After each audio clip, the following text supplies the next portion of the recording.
Assalamualaikum warahmatullahi wabarakatuh. Salam sejahtera untuk semuanya. Saya Pali dari Insight Chamber. Kita lanjutkan lagi. Sekarang kita sampai pada halaman 29.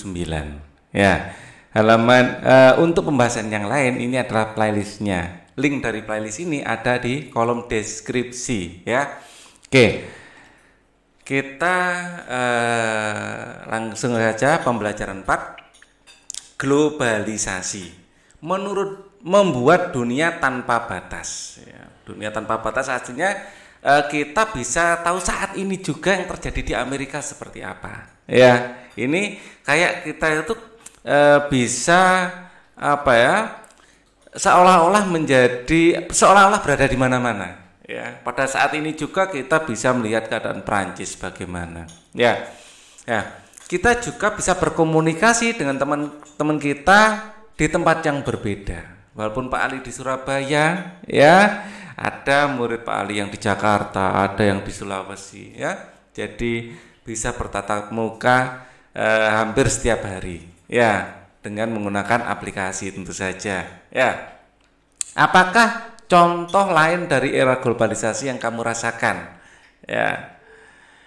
Globalisasi dunia tanpa batas.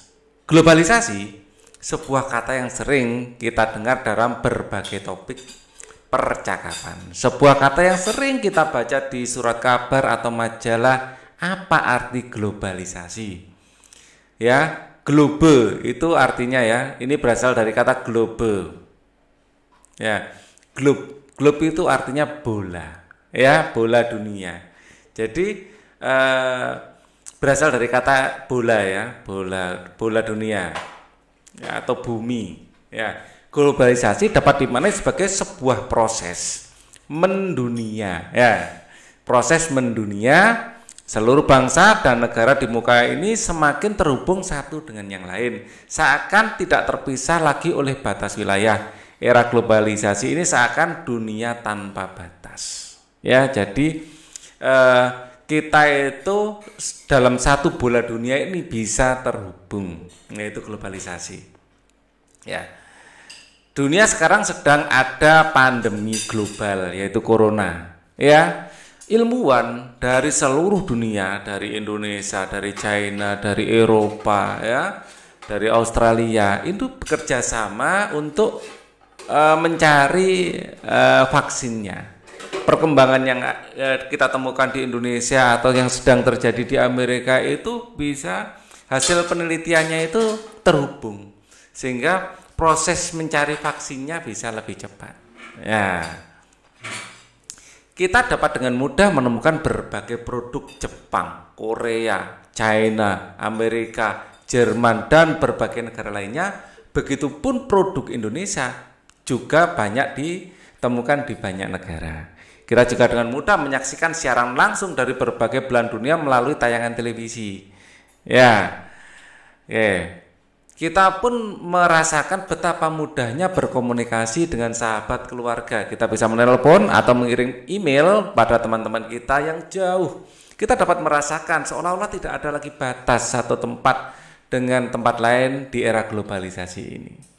Ya, dulu di zaman penjajahan misalnya Surabaya ke Jakarta itu mengirim pesan lama sekali. Ya, di Surabaya ada peristiwa 10 November ya, Pak Karno yang presiden ya, yang sedang di Jakarta itu untuk mencari tahu keadaan yang ada di Surabaya itu ya tidak semudah sekarang ini ya. Sehingga untuk memutuskan segala sesuatu itu jadi lebih susah zaman waktu itu. Ya, diskusi dalam kelompok untuk menjawab pertanyaan berikut. Apa yang dimaksud dengan ungkapan dunia tanpa batas? Pada bacaan di atas jelaskan. Ya, yang dimaksud dunia tanpa batas di sini dalam tanda kutip, artinya kita sekarang ini atau saat ini kita dengan mudah mendapat atau dengan mudah berkomunikasi ya, berkomunikasi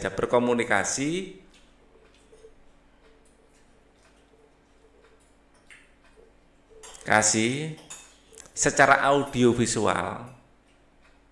Ya, audio ini adalah suara dan visual, ya. Visual atau gambar, ya, dimanapun kapanpun, ya, dimanapun kapanpun dengan siapapun, ya,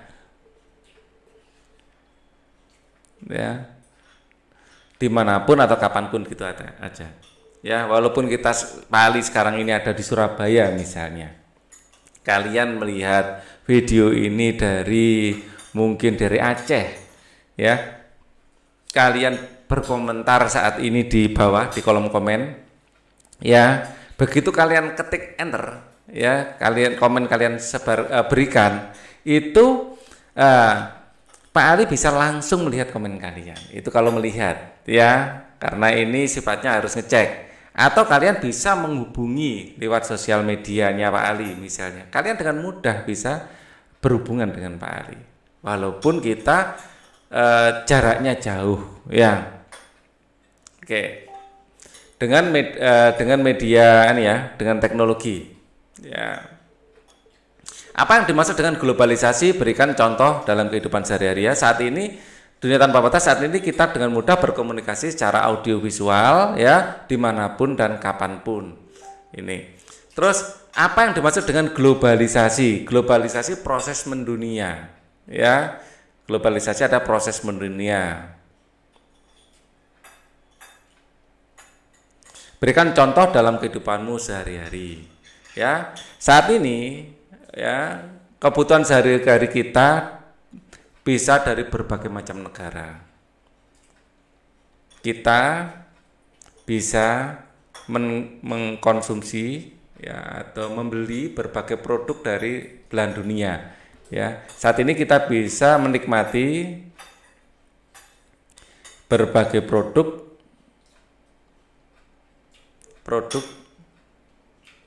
dari berbagai belahan dunia, ya.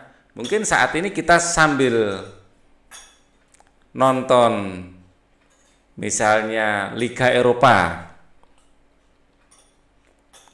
ya, sambil nonton Liga Eropa, ya, kita bisa sambil makan apel dari Amerika, ya, kita makan apel dari Amerika, misalnya apel Washington, ya,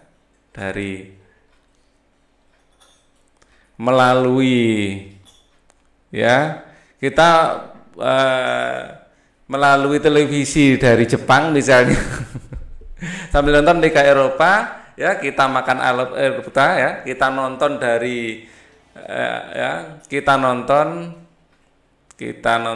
dari, atau ditambahkan di sini, ya, kita bisa nonton Liga Eropa melalui HP dari Cina, ya, HP buatan Cina, ya, kita makan apel dari Amerika, ya, mungkin sambil minum, ya, dan minum, ya, minuman misalnya dari misalnya Thailand, ya, Ichiocha misalnya, ya, sambil minum minuman dari Malaysia misalnya, air mata kucing, ya, produksi Malaysia, ya. Kita nulis pakai pensil Faber-Castell itu pabriknya di Malaysia, ya. Jadi kebutuhan kita sehari-hari, ya, ini banyak didapatkan dari luar negeri juga, ya. Apa pengaruh globalisasi yang kamu rasakan saat ini? Ya, pengaruhnya adalah ada segi positif dan negatifnya. Kita mulai dari segi positifnya, ya. Segi positifnya, ya, kita dengan mudah, ya, belajar, ya, berbagai penemuan-penemuan atau dengan mudah belajar materi pelajaran ya langsung dari sumber aslinya.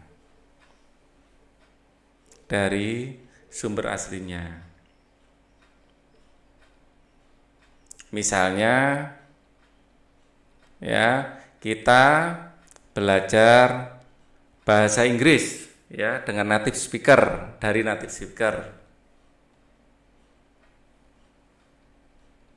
Langsung dengan native speaker ya, dari native speaker. Dari native speaker dari misalnya dari Inggris ya. Kita bisa dengan mudah belajar materi pelajaran langsung dari sumber aslinya. Misalnya kita belajar bahasa Inggris dari pengajar yang berasal dari Eropa, yang berasal dari Inggris misalnya, atau UK ya, mereka menyebutnya United Kingdom ya, UK ya. Ini benar-benar ini saya alami juga. Jadi saya kadang-kadang belajar bahasa Inggris gitu ya, langsung dari vlogger-vlogger ya yang berasal dari UK. Jadi kita benar-benar terbiasa mendengarkan cara pengucapannya dengan benar asli dari sumbernya. Ya, ini pengaruh positifnya ya. Segi negatifnya, nah ini kita terutama untuk generasi muda, kita harus pandai-pandai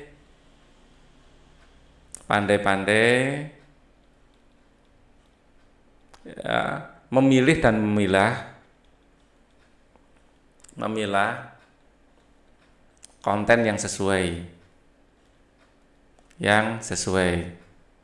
Ya, ini salah satu contoh jawabannya. Kalian boleh menjawab dengan bahasa lain atau dari sudut pandang lain. Misal segi positifnya, kita dapat dengan cepat mengetahui perkembangan dunia, informasi-informasi. Misalnya pagi tadi misalnya ada berita tentang Presiden Amerika terkena COVID positif, sorenya kita sudah tahu. Jadi cepat sekali informasi nyampe. Atau sekarang sedang ada perang di mana, di dunia, di belahan dunia mana gitu, kita bisa langsung tahu. Jadi itu sesuatu yang luar biasa ya sekarang, yang dulunya itu tidak mungkin itu bisa secepat itu kita tahu. Kemudian gambarkan secara visual bahwa globalisasi membuat dunia tanpa batas. Secara visual ya, kita bisa ini secara visual. Ini mungkin secara kata-kata saat ini ya, Pak Ali proses yang mendunia ini ya. Saat ini kita bisa menikmati berbagai produk dari belahan dunia sambil nonton ini tadi ya. Mungkin secara visualisasi, kalau gambar kita nonton TV dengan produk-produknya, atau gini aja, mungkin ini komunikasi dunia. Mungkin kita bisa mencari informasi dari internet, atau saya gambarkan aja ya, kurang lebih peta dunia itu seperti ini ya. Di sini ada Indonesia ya, sebagian peta dunia aja ya, nggak usah keseluruhannya ya. Ini adalah, atau terlalu besar ini. Gambarkan secara visual globalisasi membuat dunia tanpa batas ya. Di sini ada Indonesia, ini Kalimantan, ini Sulawesi ya. Terus ini Irian Jaya, Papua ya sekarang ya. Terus di sini ada Malaysia ya.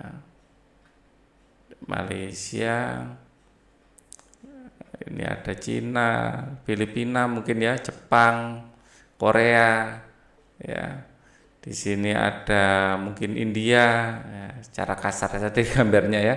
Nah, ini ke negara-negara di dunia ini ya, bisa saling terhubung. Ya, jadi Jakarta ke Surabaya atau di sini gambarnya saya gambar lainnya ya. Ya, di sini kita dengan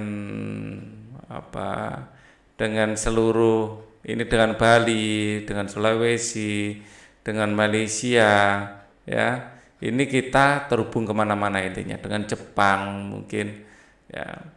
Kita secara visual kita ini adalah menunjukkan komunikasi ya, kita bisa terhubung kemana-mana di seluruh dunia ya.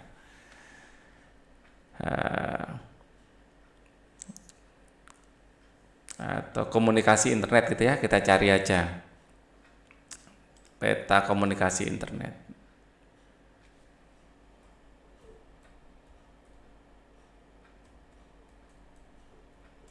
Komunikasi internet. Nah, misalnya gini ya, tadi biar kita terhubung ya,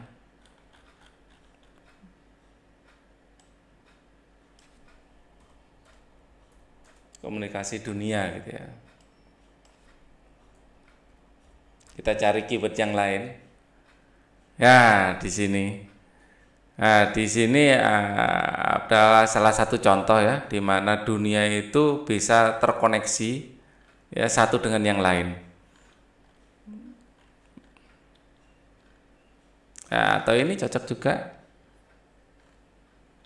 ya.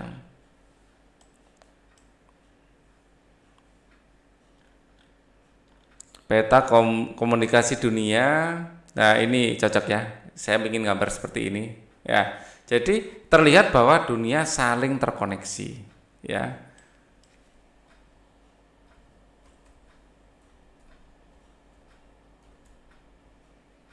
Ya, globalization. Ya. Nah, ini bagus untuk apa ya? Ilustrasi. Ya. Jadi, ini yang bagus. Nah, ini bagus ini.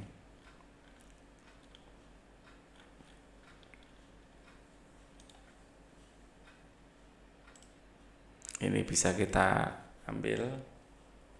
Nah, ini adalah salah satu contoh ya, gambarkan visualisasi globalisasi dunia tanpa batas.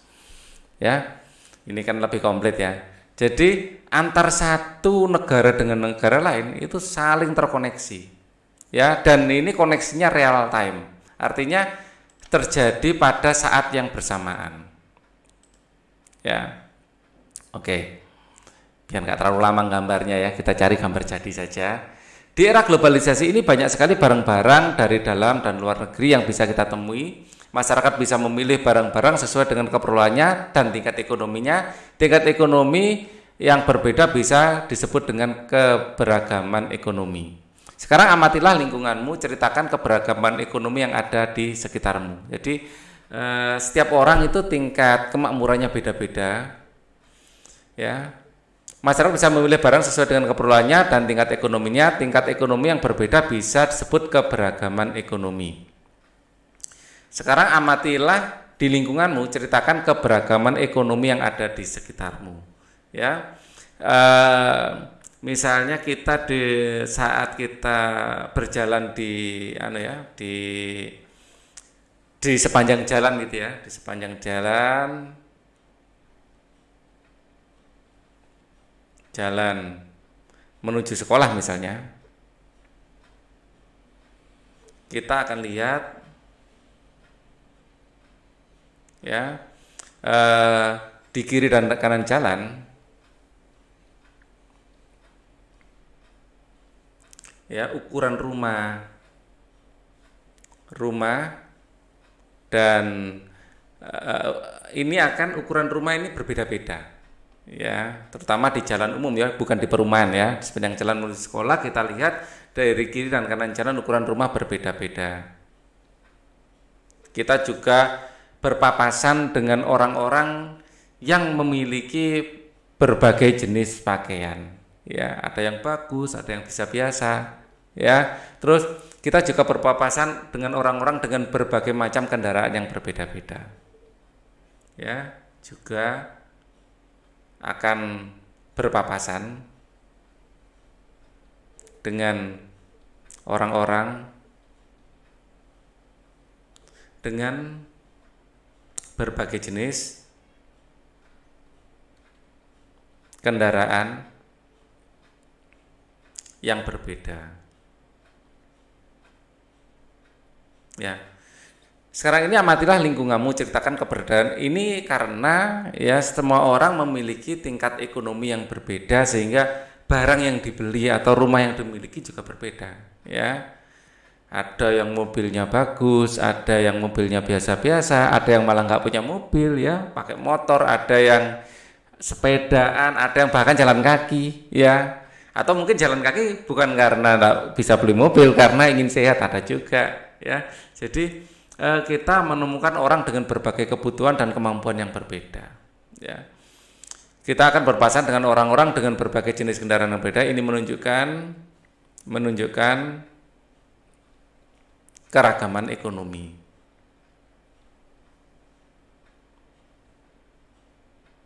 Bayangkan semua orang pakai mobil ya, macet jalanan itu ya. Nggak ada yang pakai motor sama sekali. Ya. Nah, ceritakan kepada temanmu apakah hasil pengamatan kalian sama. Sekarang diskusikan dalam kelompokmu mengapa ekonomi semua orang beragam, karena pendapatannya juga beragam. Ya, karena ya pendapatan atau penghasilan ya juga beragam. Ya. Tentu selain penghasilan juga beragam, gaya hidup juga beragam. Selain itu, gaya hidup juga beragam. Ya, orang yang hemat biasanya tingkat ekonominya akan lebih bagus atau bisa memberi berbagai barang yang lebih banyak daripada orang yang boros, gitu ya. Gaya hidup juga beragam. Karena pendapatan menghasilkan beragam, selain itu gaya hidup juga beragam, tingkat pendidikan juga beragam. Mungkin ya ini bukan selain itu ya, ini karena gitu aja. Ya, pendapatan orang-orang beragam karena ya ini disebabkan oleh tingkat pendidikan yang beragam,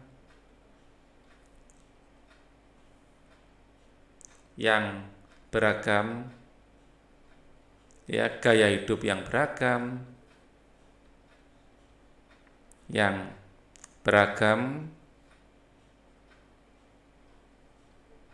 dan lain-lain. Ya, orang yang pendidikannya tinggi secara ekonomi belum tentu ya lebih sukses dari orang yang pendidikannya kurang tinggi. Ya, ini hal yang terpisah. Ya, ada orang pendidikannya tinggi tapi mungkin gaya hidupnya boros, padahal sebenarnya pendapatannya sama. Ya, atau pendidikannya tinggi tapi bergaya hidup malas-malasan, nggak suka bekerja, mungkin juga kan. Nah, apa yang mengaruhi keberagaman tersebut? Wah, ini ternyata ini pertanyaan kedua ya, yang memengaruhi ya. Yang mempengaruhi antara lain adalah tingkat pendidikan.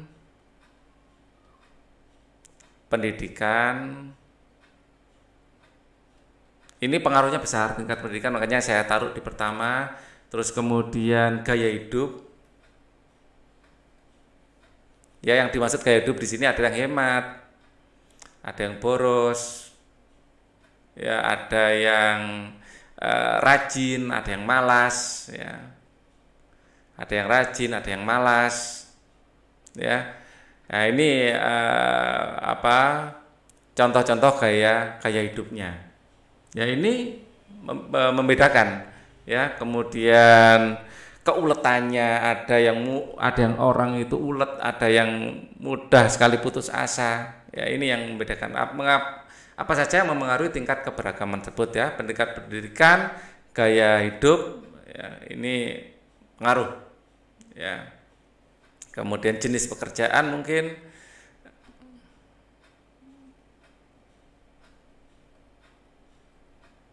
Ya, jenis pekerjaan akan mempengaruhi juga.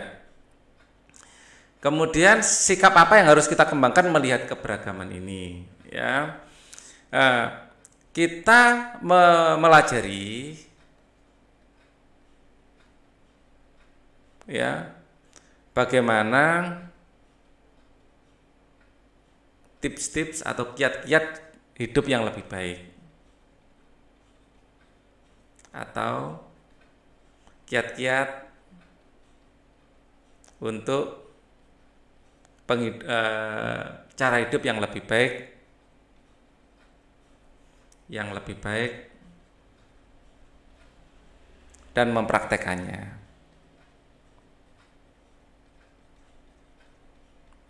Misalnya tidak bergaya hidup mewah, wah ternyata itu bagus, ya. Suka menabung, wah, ya. Ada pepatah hemat pangkal kaya, rajin pangkal pandai. Nah, ini adalah proses kita untuk mempelajari bagaimana proses hidup yang lebih baik. Ya. Kemudian sikap yang harus kita kembangkan melihat keberagaman ini. Sikapnya kita harus bersikap terbuka terhadap banyak informasi baru. Terbuka,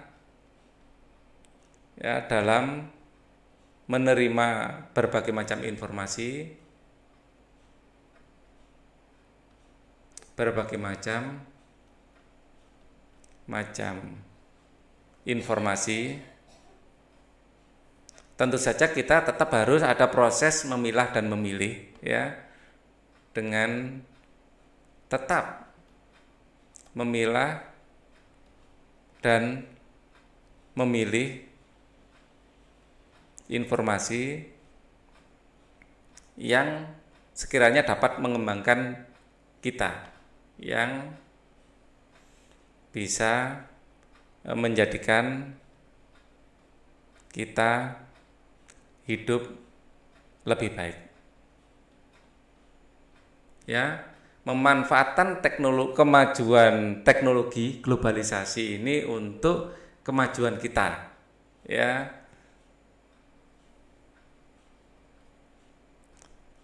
Kemajuan teknologi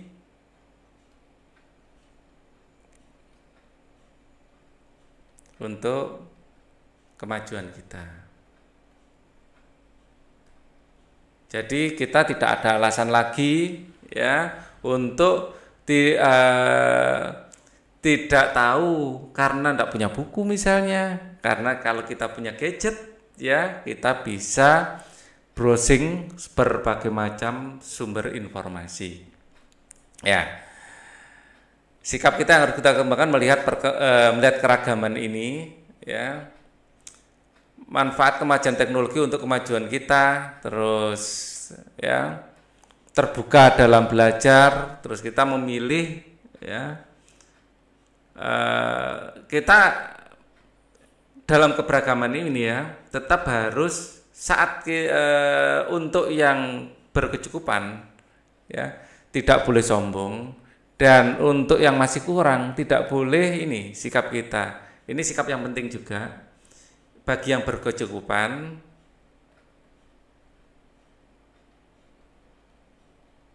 tidak boleh sombong, ya. Bagi yang masih kurang tidak boleh merasa rendah diri.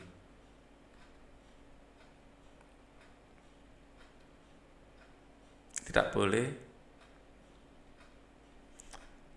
minder. Nah, ini kata-kata yang enak, ya. Sikap yang harus kita kembangkan melihat keberagaman ini tempatkan pada yang pertama, lebih bagus ini, ya.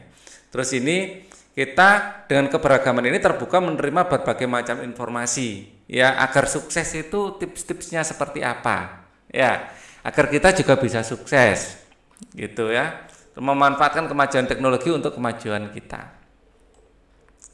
Setiap orang dilahirkan dengan perbedaan dari Tuhan, termasuk dalam hal ekonominya, keterampilan, pendidikan, sikap, ya, memengaruhi kondisi perekonomian seseorang. Kita harus saling menghargai semua orang dengan keberagaman ekonomi yang berbeda. Nah, ini, ya, poin yang ketiga tadi, ya.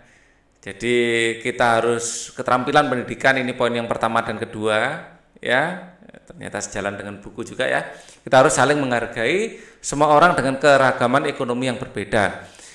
Keluarga kita, ketika keluarga kita cukup berada, janganlah sombong, bantulah yang membutuhkan. Jika keluarga kita masih kekurangan, jangan malu dengan dan iri dengan mereka yang mampu, teruslah berusaha dengan tingkat kemampuan sendiri. Ini juga bagus untuk dua poin ini juga bagus untuk jawaban dari sikap yang harus kita kembangkan untuk keberagaman ini.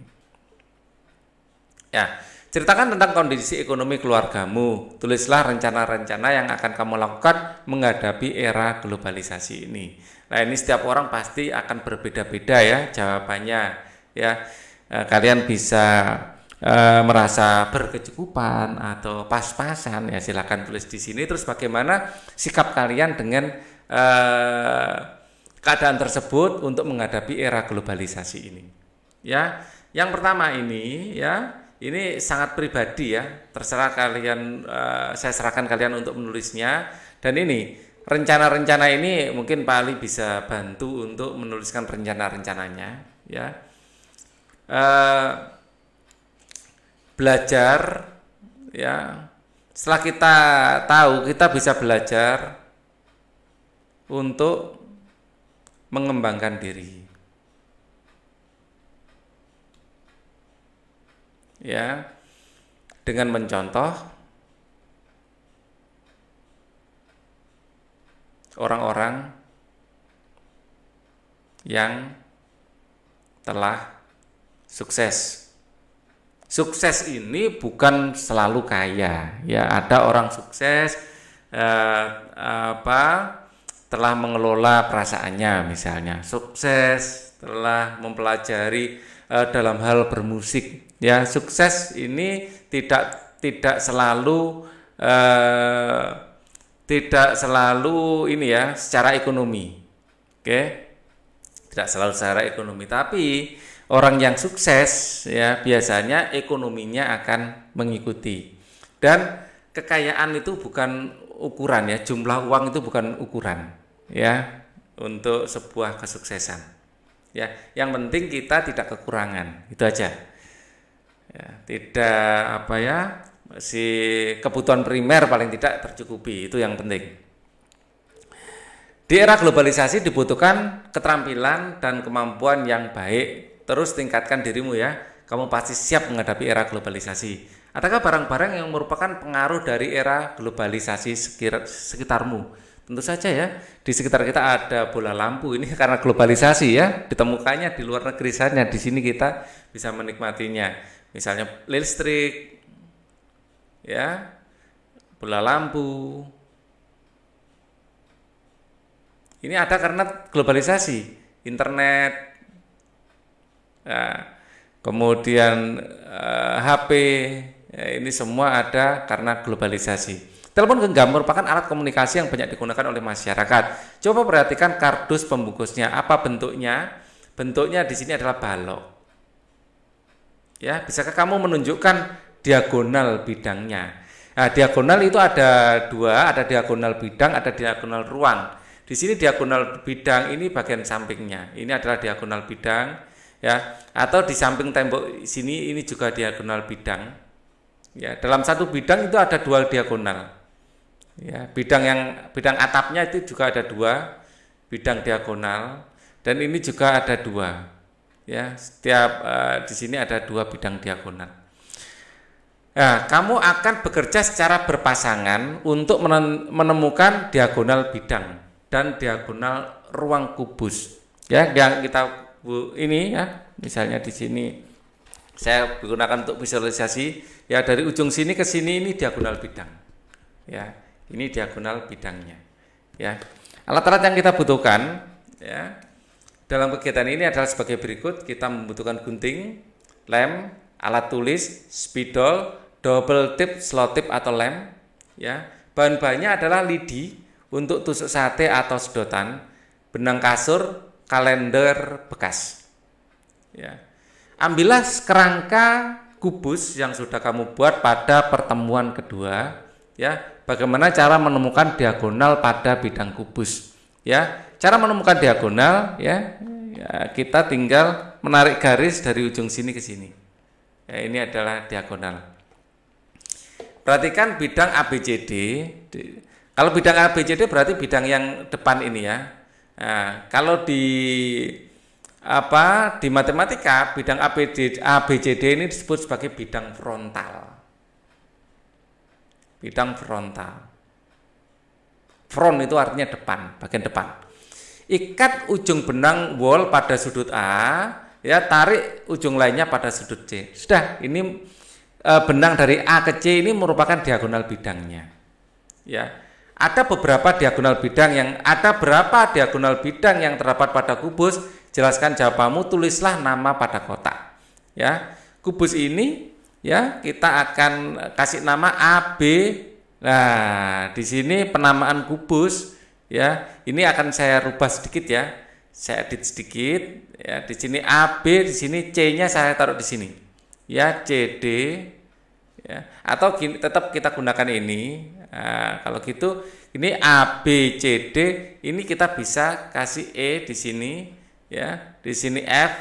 Kalau ABCD ngalirnya ke sini. Dari A, B ke CD kan ngalirnya ke sini. Ya, EF juga dari EF-nya ngalirnya ke sini. EF di sini G, di sini H. Ya, A B C D E F G H. Kita tetap gunakan ini aja deh. Ya. Nah, nama diagonalnya bisa diagonal AC yang ada pada gambar ini, ya. Diagonal AC. Kemudian di sini ada DA, diagonal DB, maaf. DB. Terus pada tembok yang kanan ini ada BG, ya, BG.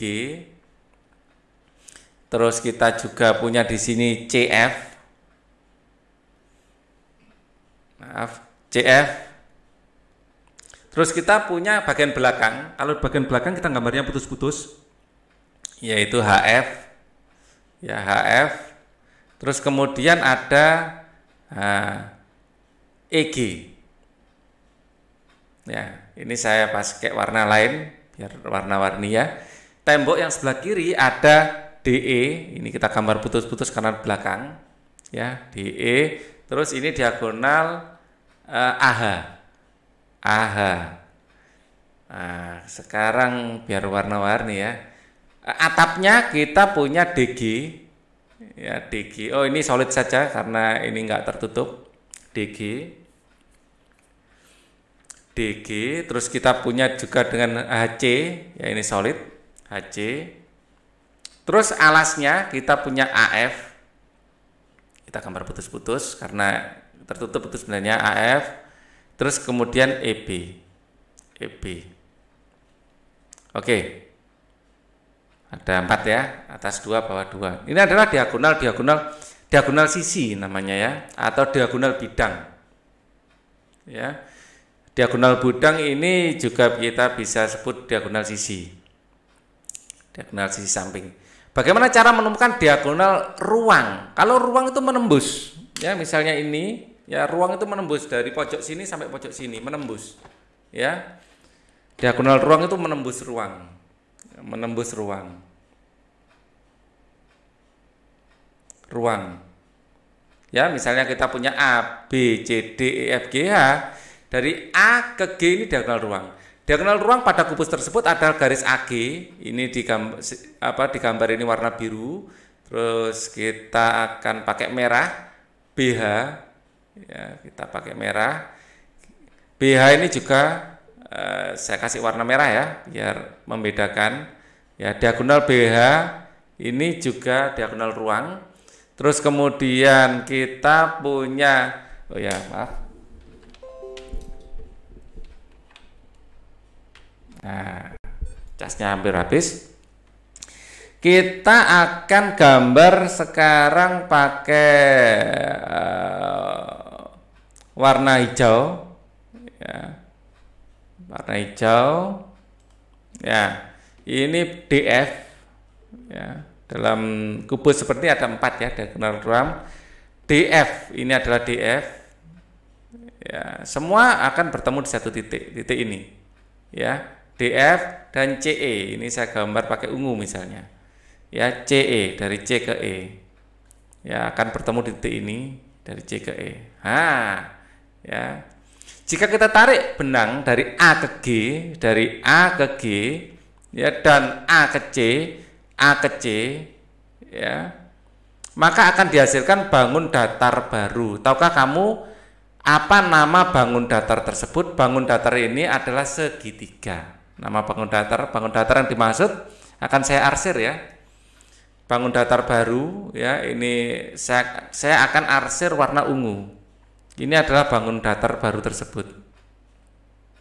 Ya, biar kelihatan. Nah, ini bangun datar baru tersebut. Ya. Nah, tahukah kamu apa nama bangun datar tersebut? Adalah segitiga ACE, ya, segitiga ACE atau segitiga gitu aja, segitiga ACG, maaf, ACG. Ya, nama segitiganya itu dinamakan dengan nama sudut-sudutnya ya. Ada berapa diagonal ruang yang terdapat dalam kubus? Ada 4. Ya, ada 4 diagonal ruang. Saya pakai warna merah lagi aja. Ada 4. Ya. Yaitu ini, semua ini AG, BH. Pada ini 4 ini pada kubus dan pada ini ya, balok. Ya, pada prisma segi 4 ya. Ini ada 4 diagonal ruang secara umum ya, secara umum pada prisma segi 4 memiliki 4 diagonal ruang, DR gitu aja singkat ya, nggak cukup tempatnya. Tulislah namanya pada kotak-kotak tersebut. Nah, ini tadi diagonal ruang pada kubus tersebut adalah AG, ya sudah ada dan di atas AG, terus BH, terus kemudian DF, ya, dan CE. Ini adalah nama diagonal ruangnya. Kamu telah melakukan percobaan, nah ini kecoret maaf ya. Kamu telah melakukan percobaan ya, untuk mengetahui diagonal bidang dan diagonal ruang pada kubus. Buatlah beberapa sketsa yang menunjukkan proses kamu mengetahui diagonal bidang dan diagonal ruang pada kertas berpetak berikut. Ya, untuk membuatnya ya tentu saja kita harus membuat sketsa dari ini kubusnya. Ya. Pada kubus ya, karena ini pada kubus ya kita bikin sketsa pada kubusnya. Kita bikin berapa kotak ini enaknya? 5 misalnya ya. 1, 2, 3, 4, 5. Atau biar besar 6 lah ya. 1, 2, 3, 1, 2, 3, 4, 5, 6. 6 kotak biar kelihatan besar. 1, 2, 3, 4, 5, 6. Kalau gambar 6 semua ya. 1, 2, 3, 4, 5, 6. Ya. Oke, ini kita kasih garis lurus ya. Nah, untuk miringnya ini misalnya di sini 2 diagonal gini ya. Ini semuanya harus 2. Biar nanti gambarnya bagus pasti. Ini prosesnya gini, 2. Ya, ini juga, ini putus-putus. Terus ini kita hubungkan. Nah, kalau di kertas berpeta ini, wah gambarnya pasti bagus nanti. Ya. Kemudian ini kita kasih garis putus-putus. Ya, garis putus-putus. Ini kita kasih garis putus-putus. Nah, seperti ini. Ya. Kemudian yang ditanyakan adalah ya, buatlah sketsa yang menunjukkan satu saja ya, nggak usah beberapa, menunjukkan proses kamu mengetahui diagonal bidang dan diagonal ruang. Untuk diagonal bidang ya, kita akan kasih nama dulu ya, A, B, C, D, E, F, G, H. Untuk diagonal bidang akan saya gunakan warna merah seluruh diagonal bidangnya. Kita tinggal menarik garis diagonal ya pada bidang-bidangnya. Kita punya bidang ABFE. Di bidang ABFE ada 2 garis. Karena kita memiliki 6 bidang, berarti akan ada 12 garis nanti. Bidang BCGF ini juga ada 2 garis. Ya. Bidang atasnya, bidang EFGH ini juga ada 2 garis. Ya. Bidang ABHE ini juga ada 2 garis. Kita gambarnya putus-putus. Nah, ini mulai overlapping ini ya. Terus bidang alasnya, belakangnya belum. Bidang BCGH ya, di sini juga ada 2 garis. Ya, mulai saling potong garisnya jadi ruwet ya. Terus bidang alasnya bagian bawahnya ya, ada ABCD, ini juga ada 2 garis. Ini jadi akan ketemu total 12. Untuk biar tidak biar enak membedakannya, untuk diagonal ini, yang merah ini adalah diagonal bidang. Ya, yang merah adalah diagonal bidang. Ada 12. Totalnya ada 12. Ya. Kemudian sekarang diagonal ruang, ya, saya akan gunakan warna. Kalau diagonal ruang ini ada 4 nanti ya, diagonal ruang ada 4. Ya, di sini dari A ke C, terus dari B ke H, ya, AC, ya, BH, kemudian ada dari E ke C. Ya, dari A ini AG, maaf, AG, BH, terus EC, ya, EC dan EC dan FD. Ada FD. Jadi AG, BH, EC, FD. Nah, kita lanjutkan lagi. Tulis simpulanmu tentang sketsa yang telah dibuat. Ya, ini baru 1, tapi pada umumnya ya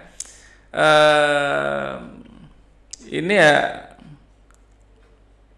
kamu telah melakukan percobaan untuk mengetahui diagonal bidang dan diagonal ruang.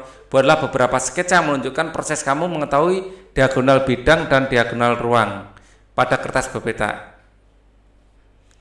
Diagonal bidang pada kubus, buatlah beberapa sketsa. Ya, jadi jumlah diagonal bidang dan diagonal ruang mungkin kesimpulannya tidak tergantung pada ukuran kubus,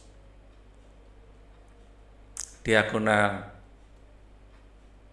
ruang dan diagonal bidang tidak tergantung ukuran kubus, ya. Kemudian ini ya, yang kesimpulan yang jadi mau besar mau kecil jumlahnya sama, ya. Dan bisa ditambahkan lagi ternyata jumlah diagonal ruang dan diagonal ruang dan diagonal bidang, semua diagonal ruang panjangnya sama.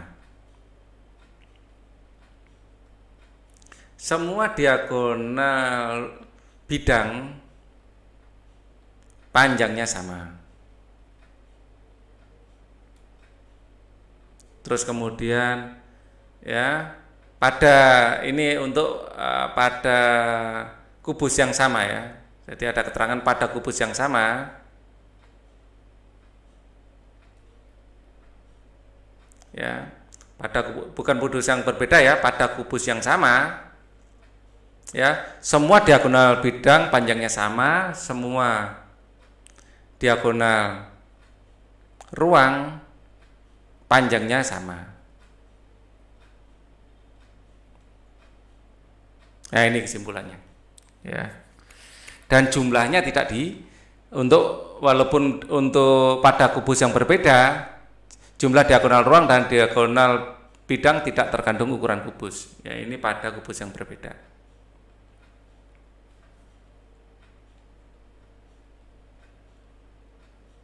Ya. Jumlahnya sama, tetapi tapi ini khusus untuk pada kubus yang sama ini tadi. Kita lanjutkan lagi. Ya, oke. Ayo renungkan apa yang kamu pelajari hari ini adalah globalisasi.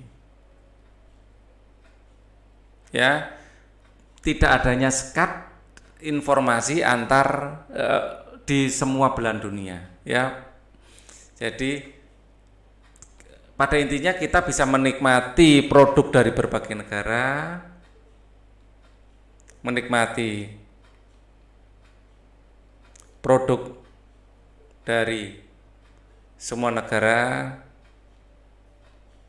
terus kemudian kita bisa berkomunikasi dengan semua negara.